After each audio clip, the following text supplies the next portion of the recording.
देखो इसमें कल मैंने कुछ पढ़ा रखा था इंटरनेशनल ऑर्गेनाइजेशन में, जिससे बच्चे सारे हिंदी मीडियम के, तो ये रिकॉर्डिंग तो हिंदी में ही करते हैं, ठीक है ना। लेकिन आपको पूरा समझ में आ जाएगा चैप्टर, ठीक है। देखिए मैं थोड़ा सा रिकेप आप लोग का करा दूं। इंटरनेशनल ऑर्गेनाइजेशन जो भी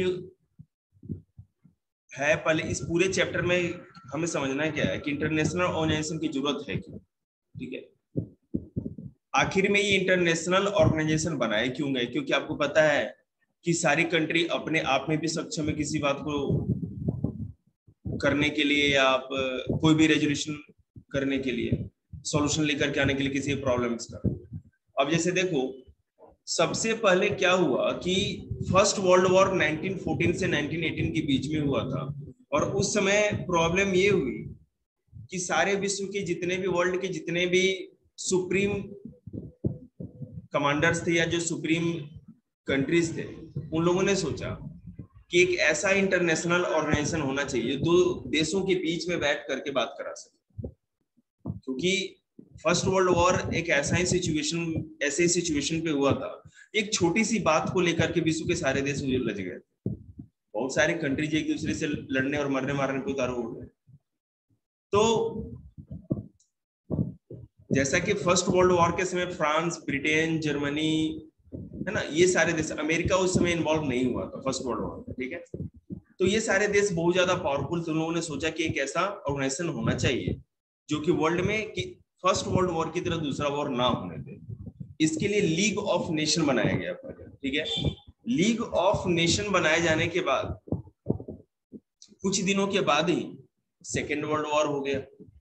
आपको पता ही है कि फर्स्ट वर्ल्ड वॉर जब हुआ था तो उसमें जो जर्मनी था, ठीक है, जर्मनी वर्ल्ड का सबसे बड़ा नेवल बेस उसके पास था, नौसैनिक शक्ति थी, वो पानी जहाज वाली जो होती है, ठीक है। आर्मी भी बहुत सोफिस्टिकेटेड थे, और उसकी एयरफोर्स दुनिया में सबसे जबरदस्त थी। मैं फर्स्ट वर्ल्ड वॉर की बात बता रहा हूं, ठीक है। लेकिन जब वर्ल्ड के सारे देश मिल करके जर्मनी के खिलाफ हो गए, जिसमें ब्रिटेन था, फ्रांस था, अमेरिका इन्वॉल्व नहीं था, याद रखिएगा फर्स्ट वर्ल्ड वॉर में अमेरिका बिल्कुल इन्वॉल्व नहीं था। वो केवल अपने डेवलपमेंट के ऊपर ध्यान देता था, उसको अपने डेवलपमेंट से मतलब था। आपको पता है कि अमेरिका पहले 200 सालों तक गुलाम रहा था ब्रिटेन का, ठीक है, कॉलोनी था ब्रिटेन का। तो उसने अपना पूरा फोकस इस काम पे बनाया था, इस काम पे रखा था कि हमें अपने कंट्री का इकोनॉमिक डेवलपमेंट करना। दुनिया पूरी फर्स्ट वर्ल्ड वॉर में इन्वॉल्व थी, और जब वॉर में कोई इन्वॉल्व होते हैं तो वहां पे फूड का, वेपन्स का, इन सब चीजों को बहुत ज्यादा डिमांड बढ़ जाता है। तो अमेरिका अनाज उगाता था, हथियार बनाता था, ठीक है, आर्म्स एंड एम्यूनिशन, और उसके पूरे विश्व में इंपोर्ट एक्सपोर्ट करता था, निर्यात करता था। इसी कारण से वर्ल्ड में उस समय से अमेरिका आज तक सबसे बड़ा सुपर पावर बन गया, ठीक है। क्योंकि जब first world war, second world war में सारे दुनिया के देश एक दूसरे से लड़ मर रहे थे, कट रहे थे, उस समय अमेरिका ने केवल अपनी इंडस्ट्री पे ध्यान दिया और अपनी इकोनॉमी पे ध्यान दिया। लीग ऑफ नेशन बनाया गया फर्स्ट वर्ल्ड वॉर के बाद, और उसके बाद क्या हुआ, फिर भी 1939 में सेकेंड वर्ल्ड वॉर हो गया। जर्मनी हारा। फर्स्ट वर्ल्ड वॉर में जर्मनी की बहुत बुरी तरह हार हुई, और जर्मनी के साथ जो भी पैक्ट किए गए, संधि की गई, उसको माफ करने के लिए, छोड़ने के लिए, तो जर्मनी का जो फ्रांस से लगा हुआ जो बॉर्डर है पूरे यूरोप में, अगर रसिया को छोड़ दे तो कोल का या आयरन ओर का रूर क्षेत्र कहा जाता है, रूर रीजन, ठीक है, वहीं पर पूरा पाया जाता है। वो पूरा का पूरा इलाका ले लिया गया। जर्मनी के अधिकतर हिस्से ब्रिटेन ने और फ्रांस ने अपने अपने में बांट लिए। जर्मनी, अब एक बात बताओ, खुद सोचो आप, जो आदमी, जिस आदमी के अंदर इतना एक सेल्फ रिस्पेक्ट की बात होती है कि हम लोग वर्ल्ड पावर थे, जर्मनी के लोग ये सोचते थे वर्ल्ड पावर थे, और आज ये वो देश जो हमसे कभी दबते थे हमारे क्षेत्रों पे कब्जा करके बैठे, ठीक है। तो ये उनसे बर्दाश्त नहीं, वो चाहते थे कि एक ऐसा हम लोग को नेता मिले जो इस अपमान का बदला ले, ठीक है। रिवेंज लेने के लिए पूरी जनता उत्सुक थी, जो भी थी। उसी बीच हिटलर जो था, हिटलर फर्स्ट वर्ल्ड वॉर में एक छोटा सा सिपाही था, सिंपल सा सोल्जर था, ज्यादा कोई बड़ा ऑफिसर या बहुत बड़ा आर्मी का ऑफिसर भी नहीं था। उसमें घायल था और अस्पताल में, हॉस्पिटल में था। उसी समय उसने सोच लिया कि इस पूरी दुनिया को मैं एक ऐसे वर्ल्ड वॉर में या सेकेंड वर्ल्ड वॉर में छूट के रहूंगा। पूरी दुनिया, उसको कोई मतलब नहीं था जर्मनी आगे बढ़ती है, जर्मनी पीछे जाती है, दुनिया के किस देश का क्या फायदा है, किसका क्या नुकसान है, लेकिन सब देशों को मैं जरूर ही सेकेंड वर्ल्ड वॉर में छोड़ूंगा। इसका बदला यही हुआ। आगे जाके उसने क्या किया कि जो लीडर थे उनका राइट हैंड बन गया, जो कि सुप्रीम लीडर थे जर्मनी के, राष्ट्रपति जो थे वहां के प्रेसिडेंट। और धीरे धीरे करते करते आर्मी में और भी ऊपर पोस्ट लेता गया और एक समय ऐसा हुआ कि पूरा, जिसे म्यूटनी होती है ना, तख्ता पलट, जिसको कि आर्मी कू कहते हैं, COUP, कू उसको पढ़ा जाता है। तो आर्मी कू करके पूरा का पूरा सत्ता अपने हाथ में ले। और आपको पता है हिटलर के बारे में 9th क्लास में सुना ही होगा आपने, किस तरह से उसने क्या किया, नाजियों को, नाजीवाद, नाजिज्म जो चला आगे जाकर। तो फिर सेकेंड वर्ल्ड वॉर हुआ 1939 में। जर्मनी ने पोलैंड पे अटैक करके, हिटलर की सेना ने पोलैंड पे अटैक करके सेकेंड वर्ल्ड वॉर की स्टार्ट की थी, शुरुआत की थी 1939। और ये सेकेंड वर्ल्ड वॉर जैसे ही स्टार्ट होता है, उसके बाद जर्मनी ने केवल एक ही चीज सोचा था, वो अपने पूरे रिसोर्सेज केवल वेपन्स पे खर्च करता था। आपको पता है एल्बर्ट आइंस्टीन जर्मनी के थे, और उस समय उन्होंने एटम बम बनाने का फॉर्मूला खोज लिया था। उनका रिसर्च ऐसा था कि उससे एटम बम बनाया जा सकता था, और उनको लगा कि अगर मैं जर्मनी में रहूंगा तो हिटलर हमसे ये क्या करते हैं, फॉर्मूला लेकर के पूरे वर्ल्ड को खत्म कर सकता है, पूरी दुनिया को खत्म कर देगा। तो इसलिए वो भाग करके फिर अमेरिका है यहाँ पे सडनली, और विश्वास क्या कि अमेरिका तो शांति प्रिय देश है, और अमेरिकन साइंटिस्ट के साथ कोलैबोरेशन किया और वहां पर वो फॉर्मूला दे दिया जिससे कि अमेरिका वालों ने एटम बम बना दिया, और उसने भी वही किया। ठीक है, लेकिन हमारा पॉइंट ये है कि जो एक international organisation league of nation बनाया गया, जिसको हिंदी में राष्ट्र संघ कहा जाता है, लीग ऑफ नेशन, राष्ट्र संघ। देखा दुनिया के देशों ने, भाई हमने लीग ऑफ नेशन बनाया, एक इंटरनेशनल ऑर्गेनाइजेशन बनाई, लेकिन कुछ हुआ तो नहीं। उससे भी ज्यादा भयंकर और उससे भी ज्यादा खतरनाक और डेंजरस आप कह सकते हैं, एक वॉर हुआ, सेकेंड वर्ल्ड वॉर हुआ, और उसमें जो पहले जितने लोग कैजुअलिटी हुई थी उससे भी ज्यादा कैजुअलिटी हुई इस बार। हम लोगों को लगा कि समाधान तो यही है कि एक इंटरनेशनल ऑर्गेनाइजेशन बनाया जाए, लेकिन प्रॉब्लम ये थी कि कैसा ऑर्गेनाइजेशन हो क्या नहीं हो। तो सब लोगों ने यूनाइटेड नेशन बनाने की बात सोची, और आप पेज टर्न करो आगे, एक बॉक्स होगा उसमें डेट्स होंगे, और आगे डेट्स उसी में है क्या लिखे हुए, रुको मैं बताता हूँ, एक मिनट। हाँ यार, उसमें सारे डेट्स लिखे हैं, सामने लिखा हुआ है। ये कल मैंने आप लोग कल जो वीडियो बनाया था ना, इसमें आपको मिल जाएगा, अच्छे से समझ जाओगे। तो मैं बस एक स्टार्ट देने के लिए आपको इतना समझा दिया मैंने कि इंटरनेशनल ऑर्गेनाइजेशन की जरूरत है, ताकि अब सारे देश मिलजुल के बात करके किसी चीज का समाधान निकाल सके। निश्चित रूप से आप खुद सोचिए कि अगर मान लो कि किसी दो लोगों की लड़ाई हो, तो लड़ाई होने का मतलब है कि पहले बातचीत करके उसको तो खत्म कर लेते हैं ना हम लोग, कोई भी उसका जो भी सॉल्यूशन है उस तरह निकाल सकते हैं।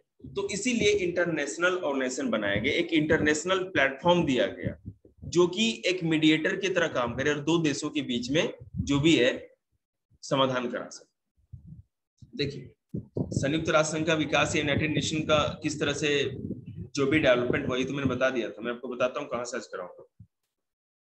आप एक आगे टर्म मिलेगा आपको पेज, और आप आगे जाओ। हाँ, वो कोल्ड वॉर के बाद क्या रिफॉर्म्स हुए संयुक्त राष्ट्र संघ में, यूनाइटेड नेशन, ये भी मैंने कल बता दिया था, फिर भी थोड़ा बहुत मैं आपको बता दूं। देखिए, यूनाइटेड नेशन में ऐसे तो बहुत सारे सब ऑर्गेनाइजेशन, ठीक है, मतलब एक ही संस्था है, और उप संस्थाओं की कोई कमी नहीं, बहुत सारी उप संस्थाएं, लेकिन इसमें दो जो है, जनरल असेंबली आम सभा, और दूसरा है सिक्योरिटी काउंसिल या सुरक्षा परिषद। ये दो मेन है। अब देखिए उस समय वर्ल्ड में 4-5 देश ऐसे थे जब यूनाइटेड नेशन 1945 में 24 अक्टूबर 1945 को, ठीक है, स्थापना दिवस भी वही है उसका। तो 1945 में जब यूनाइटेड नेशन बनता है, संयुक्त राष्ट्र संघ बनता है, तो उस समय वर्ल्ड में 4 या 5 देश ऐसे थे जो सुप्रीम थे, उनसे बड़ा कोई नहीं था, वेपन्स में, इकोनॉमी में, पैसे में, डेवलपमेंट में, सब तरह से। उसमें थे अमेरिका, ब्रिटेन, फ्रांस, रूस और चाइना एशिया से था। चाइना भी एक सुपर पावर था। तो ये 5 देश क्या हुए कि परमानेंट मेंबर, सिक्योरिटी काउंसिल के परमानेंट मेंबर बनाए गए, ठीक है। सिक्योरिटी काउंसिल क्या थी ये मैं आपको बता दूं। सुरक्षा परिषद या सिक्योरिटी काउंसिल का ये काम था कि अगर वर्ल्ड में कहीं पर भी बातचीत से, ठीक है ना, या कन्वर्जेशन से अगर बात नहीं बन रही है, कोई समाधान नहीं निकल रहा है, तो एक आर्मी ऑपरेशन किया जा सकता है, ठीक है। अब मान लीजिए कि कोई आदमी अगर बात आपकी सुने ही नहीं, तो दूसरा तो यही उपाय ना कि आप हिंसा का सहारा लोगे या कुछ ना कुछ आप ताकत का सहारा लोगे, फोर्स करो। हाँ, तो वो फोर्स कहां से आएगी? वो फोर्स ये 5 देश ही प्रोवाइड कराते थे, जो कि सिक्योरिटी काउंसिल के परमानेंट मेंबर थे। ये कभी भी खत्म नहीं हो सकते थे। जब से यूनाइटेड नेशन बना है और आज का डेट है, ये परमानेंट है, अभी तक वही 5 के 5 मेंबर्स हैं। उसके बाद इसमें और चीज ये है कि आगे जाकर के इसमें और 10 मेंबर्स चुने गए जो कि टेम्पररी थे, अस्थायी सदस्य। वो हर 2 सालों के लिए चुने जाते हैं। मान लो कि जैसे 10 देश कोई चुने गए जिसमें भारत भी है, तो 2 साल तक टेम्पररी मेंबर रहेगा सिक्योरिटी काउंसिल का ही। हाँ, इसके पास जो अस्थायी सदस्य या टेम्पररी मेंबर्स हैं, इनके पास ज्यादा राइट्स नहीं होते compare to permanent member of security council. अब permanent member of security council जो है, उनके पास एक सबसे बड़ा अधिकार या राइट ये होता है, वीटो का राइट। ये वीटो क्या है? वीटो का मतलब होता है कि अगर वो राइट आप लगा दो, या आपने अगर उस तरह से वोट कर दिया, वीटो लगा दिया, तो मतलब कि कोई भी कानून बनने से पहले ही खत्म हो जाएगा, या कोई भी रेजोल्यूशन या जो प्रस्ताव लेकर के प्रपोजल आते हैं हम लोग, वो पहले बनने से ही पहले खत्म हो जाएगा, वो लागू नहीं हो पाएगा, एग्जीक्यूट नहीं हो पाएगा। मैं आपको समझाता हूँ। देखिए, मान लीजिए कि अमेरिका, रूस, ब्रिटेन और फ्रांस, इन चारों देशों ने मिलकर सोचा कि नॉर्थ कोरिया पे अटैक करना चाहिए, ये यूनाइटेड नेशन के कानून के हिसाब से नहीं चलता, ठीक है। अगर चीन ने केवल वीटो लगा दिया, किसी एक देश ने भी वीटो लगा दिया। अब देखिए, सिक्योरिटी काउंसिल में नियम ये है कि यहाँ वोटिंग नहीं चलती। ये नहीं है कि अगर 3 आदमी अगर एक वोट कर रहे हैं और 2 आदमी अगर अगेंस्ट में है तो 3 की सुनी जाएगी, ऐसा नहीं होता। एक ने भी अगर वीटो लगा दिया, वो काम ही नहीं हुआ, ठीक है। हाँ जी, बिल्कुल, चीन ने वीटो लगा दिया, काम खत्म, कर ही नहीं सकते आप कुछ भी। और ये हमेशा होता है। तो आगे जाकर के दुनिया के और भी, शुरू में जब 1945 का ईयर था, तो ना तो एशिया में कोई डेवलपमेंट था। साउथ अमेरिका जो पूरा कॉन्टिनेंट है हमारा, दक्षिण अमेरिका, वहां पर जितने देश थे अभी बहुत सारे गुलामी थे, कॉलोनीज ही थी वो, और धीरे धीरे अभी इंडिपेंडेंस मिल रही थी उनको। अफ्रीका आपको पता ही कॉलोनी थी, वो इतने बैकवर्ड थे एजुकेशन में, डेवलपमेंट में, उनको अपने राइट्स का पता ही नहीं था। लेकिन जैसे जैसे डेवलप होने लगे, सबको अपने राइट्स पता चलने लगे। आपने नॉन अलाइनमेंट मूवमेंट के बारे में सुना होगा, नेम है ना, गुटनिरपेक्षता का जो आंदोलन था, तो उसमें भी लोग शामिल हुए। तो लोगों को है ना एक सहारा मिला, कंट्रीज को, और वो अपनी बातों को उठाने लगे। जैसे मैं आपको बता रहा हूँ, एक बात बताओ, अब जैसे कोरोना का काल था, कोविड एपिडेमिक था ना, अब प्रॉब्लम क्या थी? जो मजदूर वर्ग के थे, उनके पास, बेचारों के पास खाने के लिए नहीं था। आप अगर 200 में भी दोगे तो काम करने के लिए तैयार हो जाते थे। अभी 500 में दोगे ना, तो उसके बाद ही 2 टाइम चाय चाहिए, ठीक है, खैर अच्छी बात है।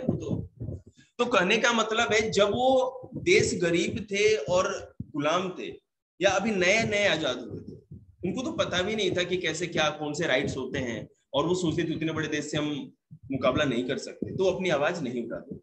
लेकिन आज के डेट में साउथ अमेरिका अफ्रीका और एशिया के बहुत सारे देश बहुत तेजी से डेवलपमेंट कर रहे हैं, ठीक है, और वो आवाज उठाते हैं सिक्योरिटी काउंसिल में सुधार की। पहली बात ये, अब सिक्योरिटी काउंसिल में क्या सुधार होना चाहिए, सुरक्षा परिषद में क्या सुधार होना चाहिए? पहला कि जो परमानेंट मेंबर है इनकी संख्या बढ़ाई जानी चाहिए, ठीक है, परमानेंट रहे कोई दिक्कत नहीं, लेकिन परमानेंट मेंबर है तो हर कॉन्टिनेंट से ज्यादा से ज्यादा देशों को जो आज की डेट में डेवलप्ड है और वर्ल्ड पावर की तरह एक बहुत बड़ी इकोनॉमी है, उनको परमानेंट मेंबर बनाया जाए, सिक्योरिटी काउंसिल में उनको मौका दिया जाए, ठीक है। और साथ ही साथ कि जो इन 5 देशों के पास जो वीटो का राइट है उसको हटाया, इससे भी काम नहीं होता। इस तरह बहुत सारी बातें हैं। 1997 में अफ्रीकन मूल के या अफ्रीकन थे कोफी अन्नान, वो सेक्रेटरी जनरल बने, वो होगी ब्रैकेट में उनका पिक्चर होगा कोफी अन्नान का, दिख रहा होगा। तो कोफी अन्नान जब सेक्रेटरी जनरल बने पूरे यूनाइटेड नेशन के, तो उन्होंने एक कमिटी बनाई और कमिटी बना करके उन्होंने ये सारी जांच की, सब कुछ किया, इन्वेस्टिगेशन किया कि कहां कहां सुधार किए जाएं पूरे यूनाइटेड नेशन में, और टारगेट उनका था सिक्योरिटी काउंसिल कि उसमें कहां कहां पे सुधार की गुंजाइश है, कहां कहां रिफॉर्म्स करने का जो भी मार्जिन है। तो उन्होंने कहा कि सिक्योरिटी काउंसिल में सबसे पहले, देखिए यहाँ पे उन्होंने बताया भी था, एक सेकेंड,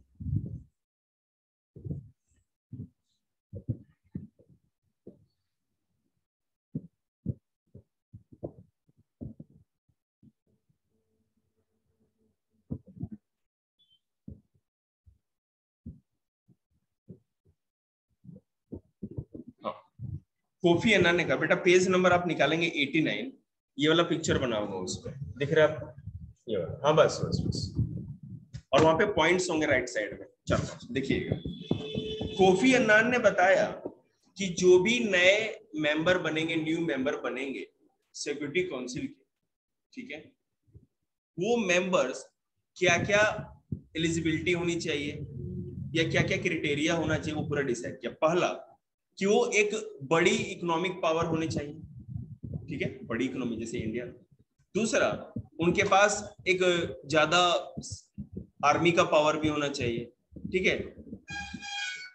तीसरा कि जो संयुक्त राष्ट्र संघ या यूनाइटेड नेशन का जो बजट है उसमें उनका कंट्रीब्यूशन भी होना चाहिए, ठीक है।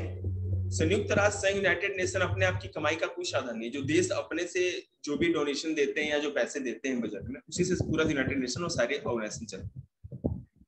और पॉपुलेशन के हिसाब से वो एक बड़ी कंट्री होनी चाहिए, ठीक है। अब मान लो कि अब कोई छोटा सा देश है जैसे फिजी है, वहां पे लोग ही 1 करोड़ भी नहीं है, अब उस देश को यूनाइटेड नेशन में सिक्योरिटी काउंसिल का मेंबर बना देंगे तो क्या रिप्रेजेंटेट करेगा, मतलब ही नहीं है।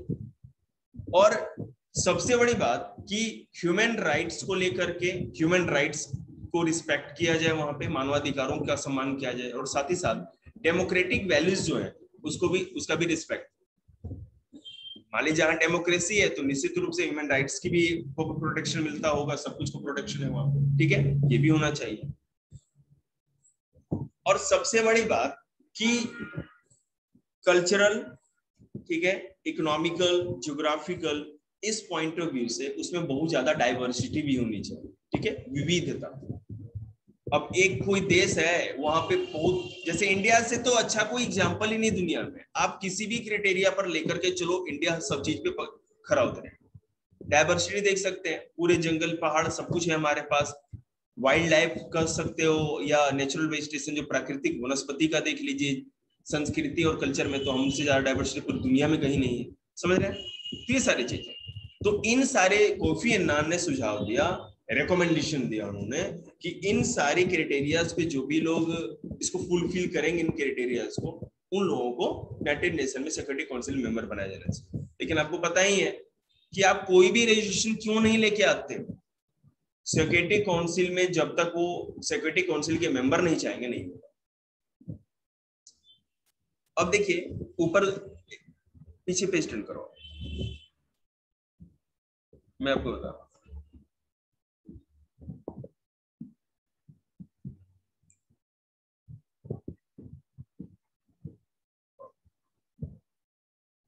Page number 88 निकालिएगा।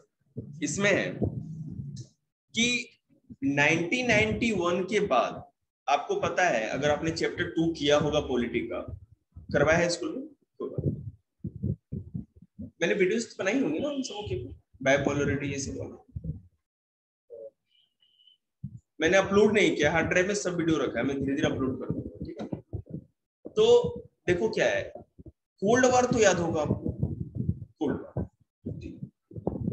थोड़ा कोल्ड वॉर देखिए, हमारा ये टॉपिक है कि कोल्ड वॉर के बाद पूरे इंटरनेशनल ऑर्गेनाइजेशन में, खास तौर पे यूनाइटेड नेशन की बात की जा रही है, क्या बदलाव आपने कल करवा दिया था।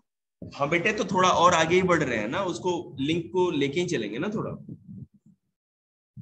कि सोवियत संघ, देखो पहले कोल्ड वॉर जो था, शीत युद्ध जो हुआ हमारा 1960 से स्टार्ट हुआ था, वो अमेरिका और यूएसएसआर एंड यूएसए, पता है 1991 में मिखाइल गोर्बाचेव सोवियत संघ के राष्ट्रपति बनते हैं, यूएसएसआर के प्रेसिडेंट बनते हैं, ठीक है। उनके बनने के बाद क्या हुआ कि उन्होंने कहा कि हम किसी भी देश को है ना ये रिफॉर्म्स करना चाहते थे, कि सारे रिफॉर्म हमें करने। 15 कंट्रीज मिलके यूएसएसआर बनाती थी, जिसमें रसिया भी वन ऑफ देम था। उन्होंने क्या कहा कि सारे देश को, जिनको डेमोक्रेटिक राइट ज्यादा से ज्यादा दिए, जितने भी मेंबर्स थे यूएसएसआर के, इसमें यूगोस्लाविया है ना, लातविया, यूक्रेन, बहुत सारे देश थे इस तरह से, बेलारूस, इस तरह से। तो धीरे धीरे करते करते क्या हुआ, सारे देश टूट टूट के अलग होने लगे। 1991 के ईयर में ऐसा हुआ कि जितने भी देश यूएसएसआर में शामिल थे, 15 के 15 देश सारे आजाद हो गए, इंडिपेंडेंट हो गए, ठीक है। पहला तो ये हुआ। अब 15 देश मिल करके एक संगठन बनाते थे, ऑर्गेनाइजेशन बनाते थे, और दूसरी तरफ था अमेरिका, जो दोनों में मुकाबला होता था। अब इनके बिखरने के बाद रसिया केवल इकलौता देश रह गया, और उसकी इकोनॉमी इतनी धाराशाही हो गई थी, है ना, कोलैप्स कर गई थी इकोनॉमी, कि ठीक है, वो अमेरिका को का मुकाबला बिल्कुल नहीं कर सकती थी। और अब अमेरिका एकमात्र वर्ल्ड पावर बन के रह गया पूरी दुनिया में, क्योंकि रसिया है उसको कंपटीशन देता था, और उसका ये कॉम्पिटिटर ही खत्म हो गया था। तो पहला ये चेंज आया कि यूएसएसआर बिल्कुल, सोवियत संघ बिल्कुल बिखर गया, कोलैप्स कर गया। दूसरा, अमेरिका एक इकलौता या सिंगल वर्ल्ड पावर बन के रहा, ठीक है। तीसरा कि यूएसएसआर के जितने भी मेंबर्स थे, ठीक है, पूर्वी यूरोप, ईस्टर्न यूरोप के मोस्टली जितने भी कंट्री थे वो यूएसएसआर में शामिल थे, और रसिया भी था। इसका अमेरिका से जो रिलेशन था अच्छा हुआ, ठीक है। पहले हमेशा एक दूसरे पे युद्ध करने के लिए, वॉर या बैटल को हमेशा कभी भी डिक्लेयर करने के लिए तैयार रहते थे, लेकिन अब ऐसा नहीं था। अब ये एक दूसरे से कोलैबोरेशन रखते थे और चाहते थे कि हम लोग मिलजुल के काम करें, ठीक है, तो कोई दिक्कत नहीं। तीसरी, अब चीन जो था, चीन, भारत जैसे देश बड़े वर्ल्ड पावर बन करके सामने आने लगे, इकोनॉमी ज्यादा डेवलप होने लगी, ठीक है। एशिया के मोस्टली, अच्छे से पर्दे लगा देते, एशिया के मोस्टली जितने भी कंट्रीज थे, उन्होंने ज्यादा तेज गति से, या आप कह सकते हैं ना कि ज्यादा स्पीड पकड़ी अपनी इकोनॉमी को लेकर के, ज्यादा इकोनॉमिक डेवलपमेंट, बहुत ही इकोनॉमिक डेवलपमेंट की इंटेंसिटी जो थी बहुत तेज है, ठीक है। ये सारे हुए। उसके बाद अगला पॉइंट है कि जितनी भी प्रक्रियाएं थी या प्रोसेसेस थे जो यूनाइटेड नेशन में, स्पेशली सिक्योरिटी काउंसिल के अंदर, उसके स्ट्रक्चर में रिफॉर्म हुए, चेंजेस आए। वो क्या था,